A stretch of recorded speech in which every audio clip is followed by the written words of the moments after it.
Capítulo 6. Dos principados novos que se conquistam com as armas próprias e com a virtude.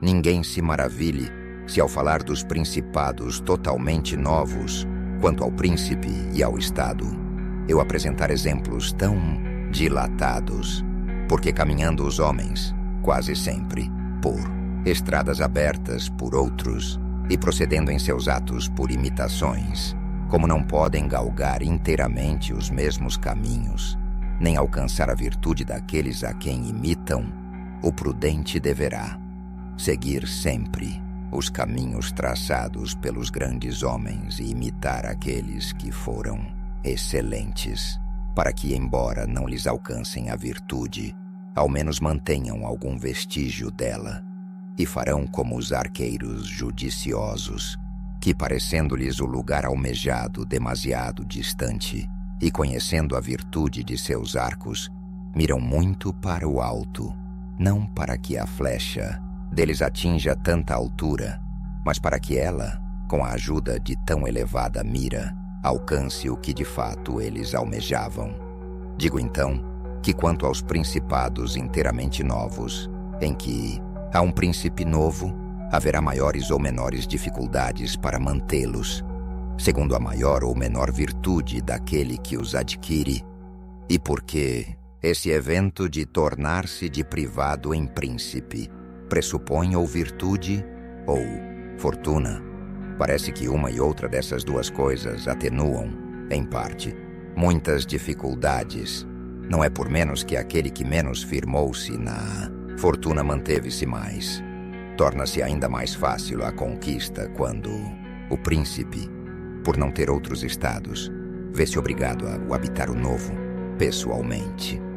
Mas, para tratar daqueles que, por virtude própria, e não por fortuna, se tornaram príncipes, digo que os mais excelentes foram Moisés, Ciro, Rômulo, Teseu e outros semelhantes.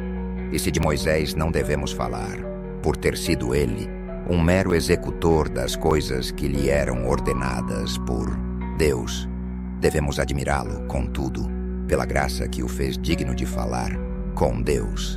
Mas reputando-se Ciro e os outros que conquistaram ou fundaram reinos, todos são admiráveis, e se consideram suas ações e instituições particulares, não parecerão elas discrepantes das de Moisés, quem teve tão grande preceptor.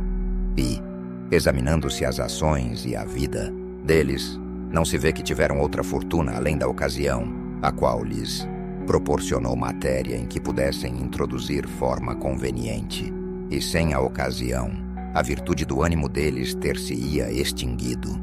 E sem essa virtude, a ocasião teria sido vã. Foi, entretanto, preciso que Moisés encontrasse o povo de Israel escravizado e oprimido no Egito, para que esse povo, disposto a deixar o cativeiro, se dispusesse a segui-lo.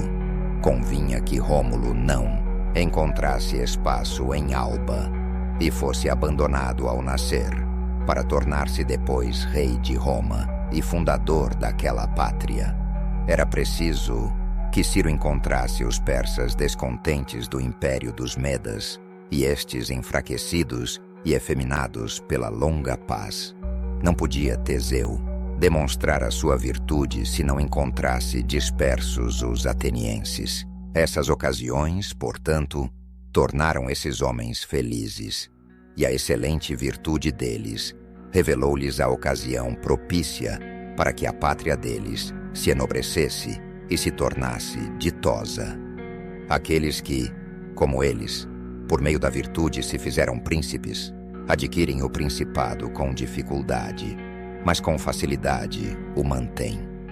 As dificuldades que têm, quando adquirem o principado, nascem, em parte, de novos ordenamentos e modos que são forçados a introduzir para estabelecer os seus estados e se assegurarem deles.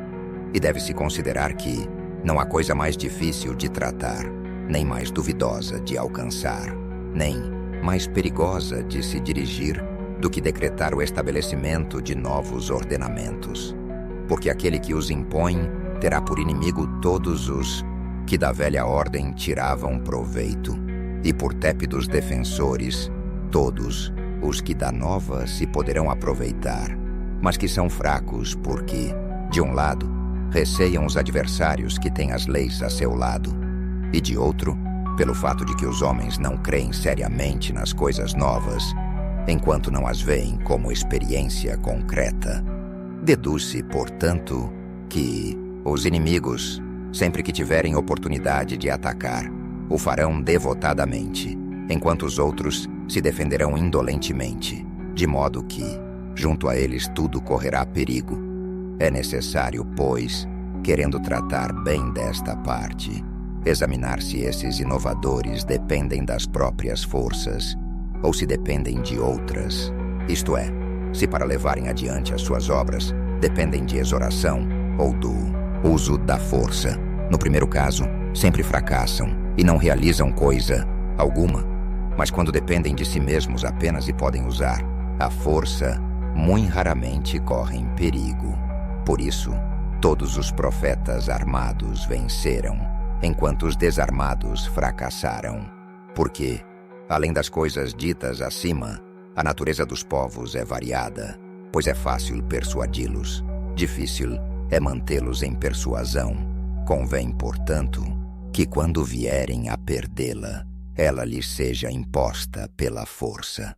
Moisés, Ciro, Teseu e Rômulo não teriam constrangido por tanto tempo a observação de suas constituições se estivessem desarmados. Algo semelhante aconteceu em nossos tempos ao Frei Jerônimo Savonarola, que não pôde manter o novo ordenamento estabelecido quando a multidão deixou de acreditar nele, pois não encontrou modo de manter a constância daqueles que nele haviam acreditado, nem de tornar crentes os descrentes. Por isso, tendo eles grande dificuldade em conduzir suas ações, depararam-se com os perigos do caminho e dependeram da virtude para superá-los.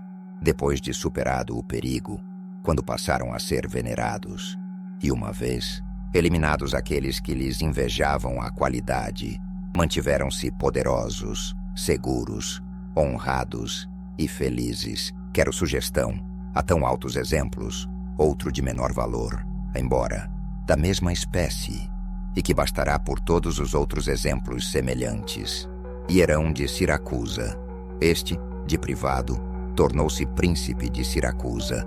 Ele também não conheceu da fortuna senão a ocasião, porque, estando os siracusanos assediados, fizeram dele capitão, e ele mostrou-se digno de tornar-se príncipe.